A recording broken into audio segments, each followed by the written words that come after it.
हमारा next topic है अलंकार। अलम जमा कार। काव्य की शोभा बढ़ाने वाले कारकों को अलंकार कहते हैं। जिस प्रकार गहनों या आभूषणों से शरीर की शोभा बढ़ाई जाती है, उसी प्रकार काव्य की शोभा बढ़ाने वाले कारकों को अलंकार कहते हैं। अलंकार के 3 भेद होते हैं। सबसे पहले शब्दालंकार, और दूसरा है अर्थालंकार, और तीसरा उभयालंकार। शब्दालंकार। काव्य में शब्दों के द्वारा जो चमत्कार उत्पन्न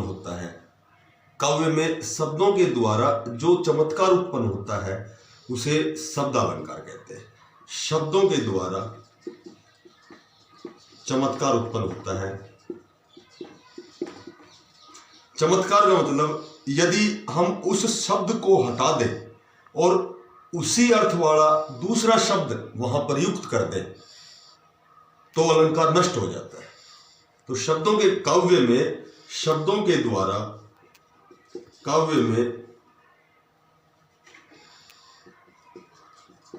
के द्वारा चमत्कार उत्पन्न होना शब्दालंकार, या अर्थ जिसका आधार अर्थ हो, यानी अर्थ के द्वारा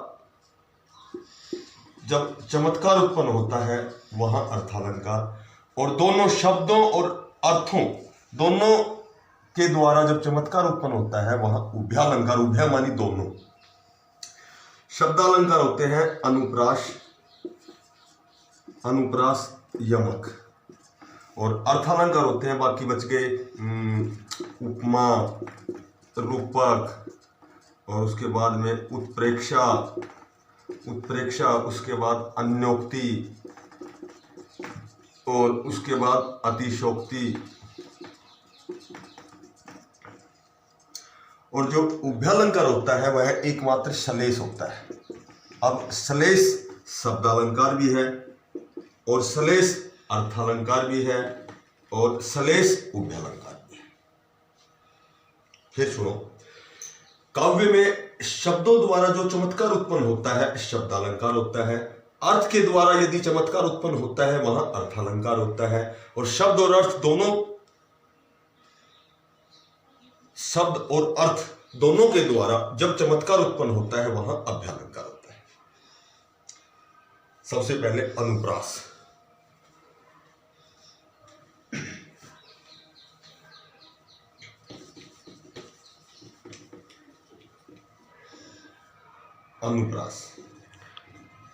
अनुप्रास का अर्थ है, अनुप्रास से अभिप्राय है वर्णों की आवृत्ति। जब कोई वर्ण 2 या 2 से अधिक बार प्रयुक्त हो, या उसकी आवृत्ति हो, वहां अनुप्रास अलंकार होता है। जैसे एक तो ये हो गया, तरनी तनुजा तट तमाल, तरुवर बहु छाय। तय की बार आवृत्ति है। तरनी तनुजा तट तमाल, तरुवर बहु छाय। जैसे मैं कहूं, सो सुख सुजस सुलभ मोई स्वामी। यहां सह की 5 बार आवृत्ति हुई है, इसलिए यहां अनुप्रास अलंकार है। जैसे मैं कहूं, चारु चंद्र की चंचल किरणें खेल रही हैं जल थल में। तो मोटी बात यही है कि अनुप्रास अलंकार में वर्णों की बार आवृत्ति होती है। किसी एक वर्ण की 2 या 2 से अधिक बार आवृत्ति हो, वहां अनुप्रास अलंकार होता है। नंबर 2, यमक।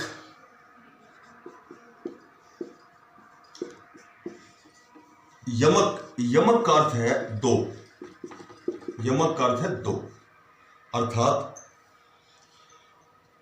एक ही आकार के दो या दो से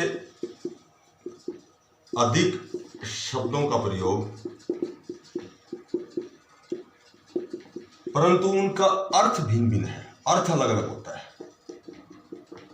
अलग अलग होता है,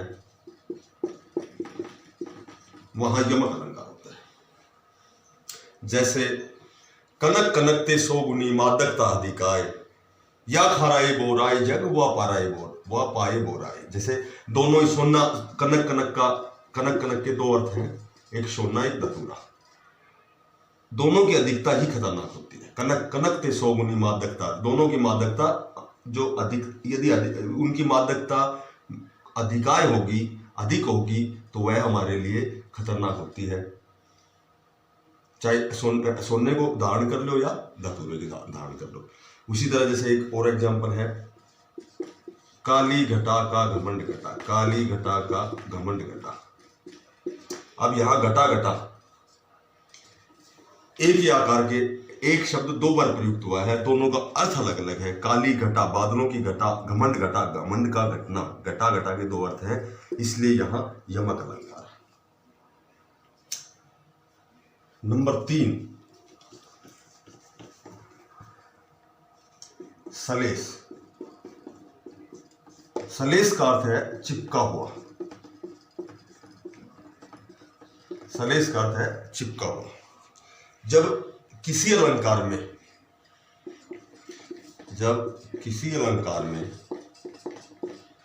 किसी शब्द विशेष के अनेक अर्थ हों, या किसी अलंकार में किसी शब्द विशेष के अनेक अर्थ हों या चिपके हुए हों, एक शब्द के कई अर्थ, एक शब्द में कई अर्थ चिपके हुए हों, वहां सलेस अलंकार होता है। जैसे एक एग्जाम्पल है, रहीमन पानी राखिए बिन पानी सब सून,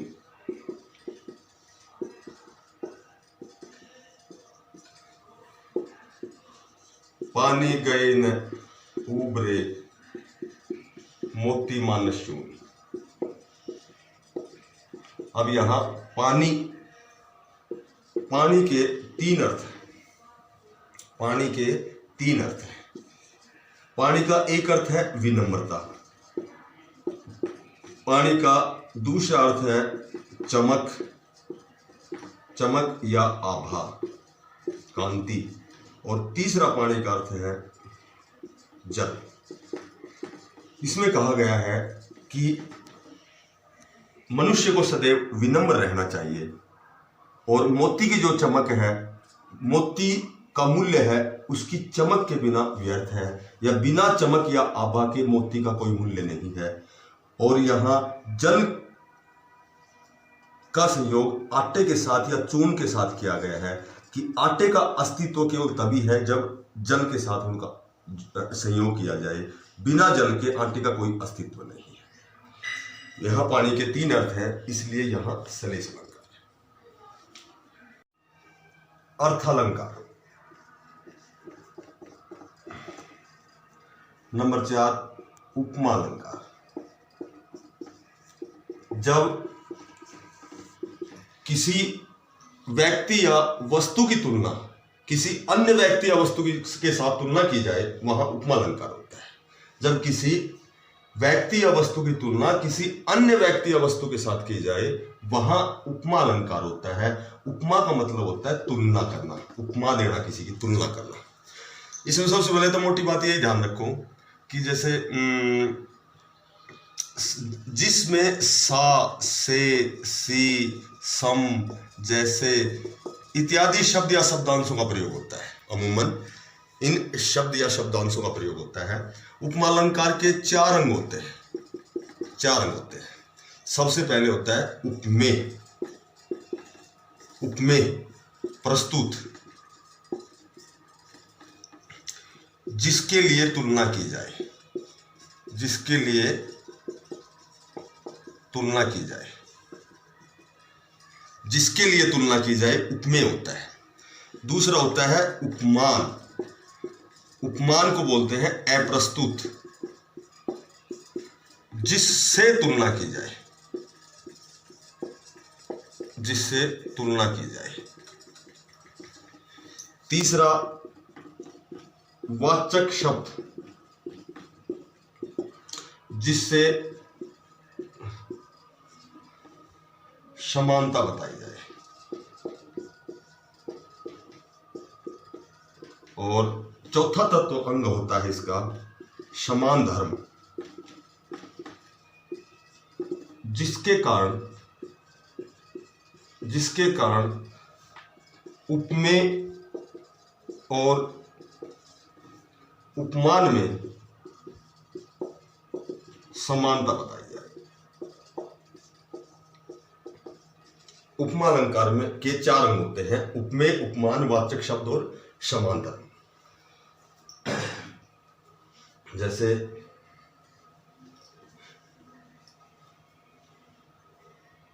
मैं कहूं राधा बदन चंद सो सुंदर, चंद सो सुंदर। अब इसमें जो राधा बदन है, जिसके लिए तुलना की जाए, राधा बदन यहां उपमेय है। किसके साथ तुलना की गई है? चंद्रमा के साथ, यह उपमान हो गया।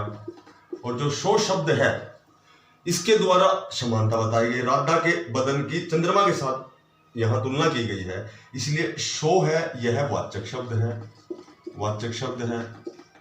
और जिसके कारण उपमेय और उपमान में समानता बताई जाती है, यह समान धर्म है,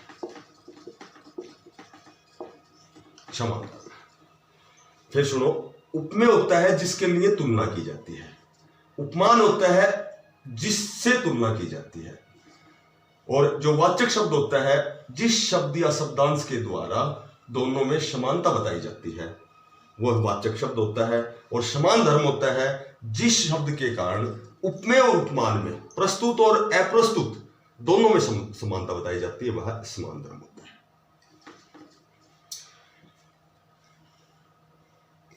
नंबर 5, रूपक। रूपक अलंकार जब उपमेय और उपमान में, जब उपमेय और उपमान में अभेद आरोपित हो, अभेद्य आरोपित हो, जब उपमेय और उपमान में अभेद्य आरोपित हो, यानी कि उपमेय और उपमान में अभिन्नता प्रकट हो, अभिन्नता प्रकट हो, यानी कि उपमेय को ही उपमान मान लिया जाए, कोई भेद ना हो, वहां रूपक अलंकार होता है। जैसे मैं कहूं मुख चंद्रमा है, मुख चंद्रमा है। अब मुख को चंद्रमा मान लिया है, उपमेय को उपमान मान लिया है, मुख को चंद्रमा, इसमें कोई भेद नहीं है, यह अभिन्न प्रतीत होता है, मुख और चंद्रमा को एक ही बना दिया, इसलिए यह रूपक अलंकार है। जैसे मैं कहूं मैया मैं हो, मैया मैं हो चंद खिलौनों ले हो। अब यहां मैया मैं हो चंद खिलौनों ले, अब चंद्रमा को खिलौना बना दिया, मैया मैं चंद्रमा वाला खिलौना, यानी कि चंद्रमा को खिलौना बना दिया, इसलिए यह रूपक अलंकार है। जब उपमेय और उपमान में अभेद्य आरोपित हो या अभिन्नता प्रकट हो, वहां रूपक अलंकार होता है। जब दोनों को एक ही बना दिया, कोई भेद नहीं है, उपमेय और उपमान को एक ही बना दिया, वहां रूपक अलंकार होता है। अब इसमें जो उपमा अलंकार था, इसमें एक छोटी सी बात मैंने अभी बताई थी कि जिसमें सा, से, सी, सम, जैसे, कैसे इत्यादि शब्द या शब्दांशों का प्रयोग भी उपमा अलंकार में होता है। इसकी पहचान होती है, जब अमूमन सा, से, सी दिखाई दे तो वहां उपमा अलंकार होता है। जैसे मधुवन सा झूल पड़े, हाथी सा टिल्ला, टिल्ले को हाथी के समान, हाथी को टिल्ले के समान बता दिया, हाथी सा टिल्ला, हाथी की तुलना टिल्ले के साथ कर दी, इसलिए यहाँ उपमा अलंकार। जिनमें जिस काव्य में जैसे सा, से, सी, सम, जैसे इत्यादि यदि शब्द या शब्दांशों का प्रयोग हो, वहां भी उपमा अलंकार होता है। नंबर 6,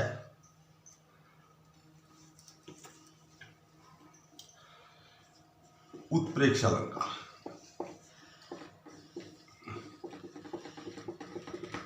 जब उपमेय में उपमान की संभावना व्यक्त हो, यानी कि जब संभावना की जाए वहां उत्प्रेक्ष अलंकार होता है। और वही उत्प्रेक्ष अलंकार की पहचान कि किसी काव्य पंक्तियों में मानो, मनु, मनहु, जानो, जनु, जिही इत्यादि शब्दों का यदि प्रयोग है वहां सदैव उत्प्रेक्ष अलंकार होता है।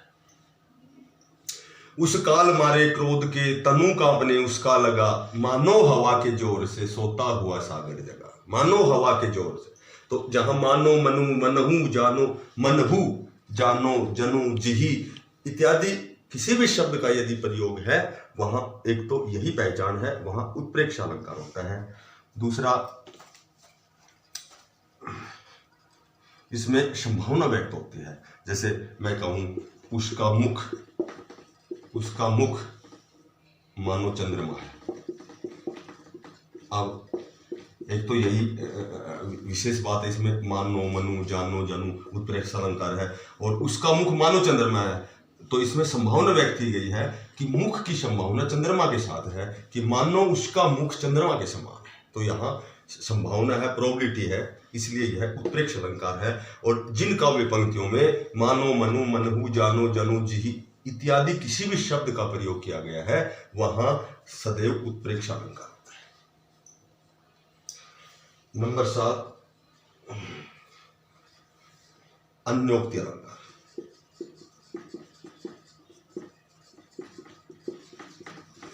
किसी भी उक्ति के माध्यम से,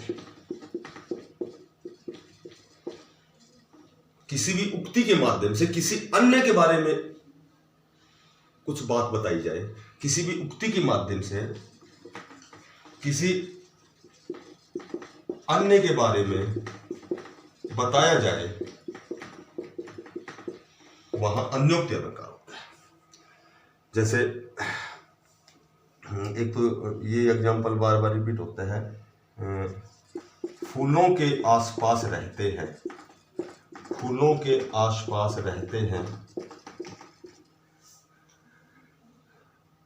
फिर भी कांटे उदास रहते हैं, फिर भी कांटे उदास रहते हैं।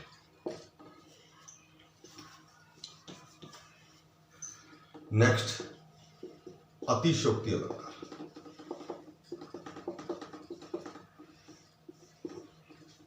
जब किसी व्यक्ति या वस्तु का वर्णन इतना बढ़ा चढ़ा के किया जाए, उनकी बड़ाई इतनी बढ़ा चढ़ा के की जाए कि वह लोक सीमा को भी लांघ जाए, वहां अतिशयोक्ति अलंकार होता है। जैसे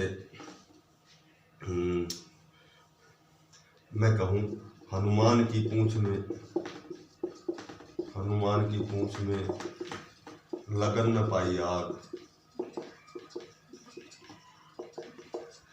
सिगरी लंका जल गई,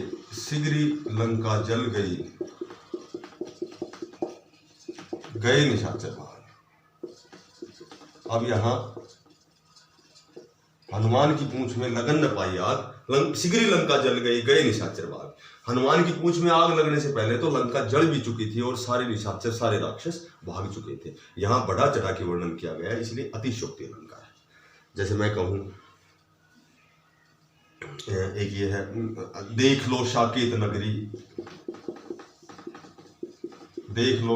नगरी, स्वर्ग से मिलने गगन को जा रही है। यहां साकेत नगरी है, इसका बढ़ा चढ़ा के वर्णन किया गया है।